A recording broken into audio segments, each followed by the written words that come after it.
Sorry about that, cyber friends. I didn't have anything turned up on the mixer. We want to say good morning to everybody. Beautiful Sunday morning. Time to get back out. Go out and do what thus says the Lord one more time. And we give God all the credit, and we give him all the glory, and we give him all the honor for that. And we also thank God for each and every one of you cyber friends. You know who you are. Bitty Man coming this morning, and as you see, it's my title, said just be real. Just be real.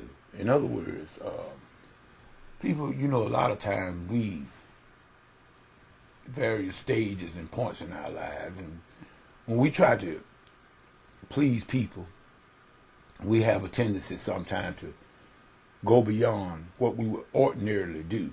In other words, we'll say something that we really don't mean, or we do things that we really regret, trying to keep up with the Joneses and trying to show that I'm more spiritual than I really am.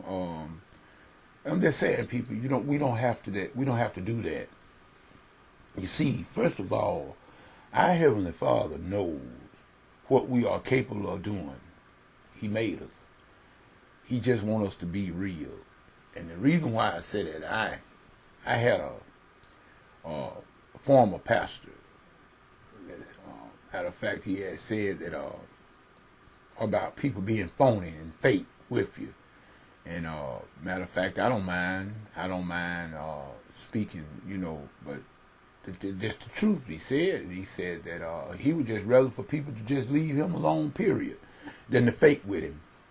In other words, coming up, shaking his hand, hugging his neck and everything. No, you don't like him. He said he'd rather for you to just go on. You didn't even have to speak. Well, people, before we get too quick to judge people when they seem to sometimes don't say things that we think that they ought to ordinarily say, before we get too quick to judge now, let us think about a man. And matter of fact, I heard a guy this morning, I believe it was Tony Evans, make mention of the same thing. Let us take, for instance, one of the most spiritual filled men of our time, the Apostle Paul. Apostle Paul was one of the most spiritual filled men of the New Testament, walking with God, called by Jesus himself. Paul was taken into the third heaven. Paul saw things that none of us have seen and was brought back to tell about it. The Apostle Paul wrote 13 of the New Testament books, and it ain't but 27. So Paul wrote really just about half of the New Testament. This was done by the Apostle Paul, and guess what? Even the Apostle Paul got discouraged and got depressed. So people, you just be for real. Just be for real. So we on this journey, and I'm talking from my own experience. Now, I'm not talking from nobody else. I can't talk for nobody, but I can speak for me. I know that as I go about my journey, doing the little things that I try to do in my walk with God, I know that I get discouraged. Sometimes I want to quit. Sometimes I want to do something else. Sometimes you, instead of want to teach people to sing, you want to knock them out. I'm telling you I'm telling you, I'm just being real. I'm not going to sit here and tell you that every day I'm just smiling and carrying on and I got the love of Jesus and all that. Yes, I do have the love of Jesus, but sometimes I want to knock somebody out. I'm just going to be honest with you. In other words, just being real.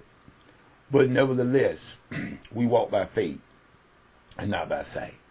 So this is what it was all about. When we get discouraged, we need to go. In other words, I tell people sometimes we just need to sit down and rest for a little bit. You see, when fatigue come in, faith walks out. In other words, there are a lot of things that we'll do and say when we are tired and our body is weary that we wouldn't ordinarily do if we was rested up. This is why Jesus told his disciples after he sent them out and they came back bragging about, they was excited. And they came back telling Jesus all the things they had done and what they had did, and even the devils was obedient to them and everything. And they were just going on about, and they said they didn't even have a leisure as even to eat. They were so busy in the ministry. And Jesus told them, come ye yourselves apart and rest a while, because see, before you come apart, Jesus said, come apart before you come apart. How much we don't understand that statement. Some of us wait till we come apart. But Jesus said, come apart before you come apart. In other words, you need to take some time out to rest, because Jesus knew once fatigue set in, faith goes out. That's just the human side of us people. You might as well get real and just stop thinking you Superman. You got an S on your chest or a big C, super Christian. No such thing as super Christian. And if you are for real, you get tired, you get weary, and even sometimes you want to give up and quit. I know I do. And if I do, and then that Jesus said he's no respecter of person, I think every Christian, every human being at some point in their life get to the place when they want to give up. That's just me throwing that out there. Now, maybe you're different. If you are, God bless you. But most of the people that I've seen, even to one of the most great Bible champions of all, is Apostle Paul, and he got depressed and wanted to quit. So, I don't know. I'm just saying it. Like my pastor always say, Dr. Donnie Green said, I'm just saying. In other words, maybe we need to take a look at it and realize, just be real. Study your word, walk with Christ daily, pick up your cross, and just be real. You will be amazed at how many people will love to talk to you once they see the realness. In other words, you're not trying to be some sort of super spiritual person all the time that you don't never have any problem with. If you don't ever have any problem, they're not going to want to talk to you. They're going to want to talk to somebody that got problems like they do, and and that way you can empathize. You can't have sympathy and empathy with anybody if you've never been through it. Like I said, we cannot lead somebody anywhere that we've not been, people. So with that being said, Mitty Man just going to say this last little word here.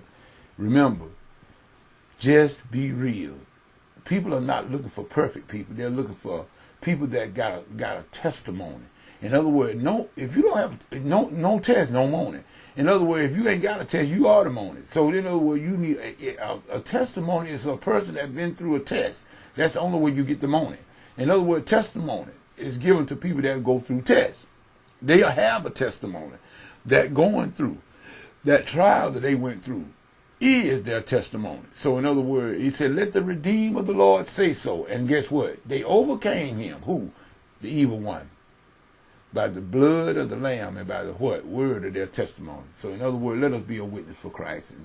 And let us be a witness, in other words, to the world, that they may see the love of Christ in us. Not hypocritical stuff that we often see a lot of time. But let us just be real. People want realness, folks. That's it. I mean, I don't mean to make this video this long, but I just thought about something. Even when I'm dealing with the choirs and trying to teach music and whatnot, I'm just giving what I've been given. The little bit that I know and I've learned, I'm trying to give it and trying to bring it up and make it be a high praise. High praise. But you guess what? High praise, people, is authentic praise. In other words, it's not who can sing the best or who can play the best. No. But who have the perfected heart toward God. That's what God's looking for. When we get up to sing praises in our sanctuary, we should lift up our voice.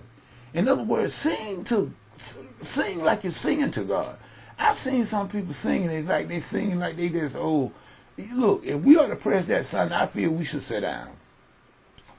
You cannot praise when you're trodden down. Not in that fashion. Not in that fashion. We should always stay in a state of praise, in other words. Just like prayer, we should always keep ourselves in a state of prayer, of open communication with God. Yes, we should, but people, there are times when I think we just need to sit down and rest a while. And then, because, like I said, so our praise can be real. I would rather see, if a person is hurting, they are hurting. They need to be a wounded soldier needs to be rested and taken care of, and his wounds should be taken care of, not put back in battle. You fix him up first, then you go back in battle. So some of us Christians, we are wounded, and we need to go into the Christian hospital, rest a while, get our wounds taken care of, and get back in the battle. That's what I feel. Just being real. This is Mitty Man saying, whatever you get into, if God's not in it, best you come on out of it. We'll see y'all after church. Take care. Peace and goodbye.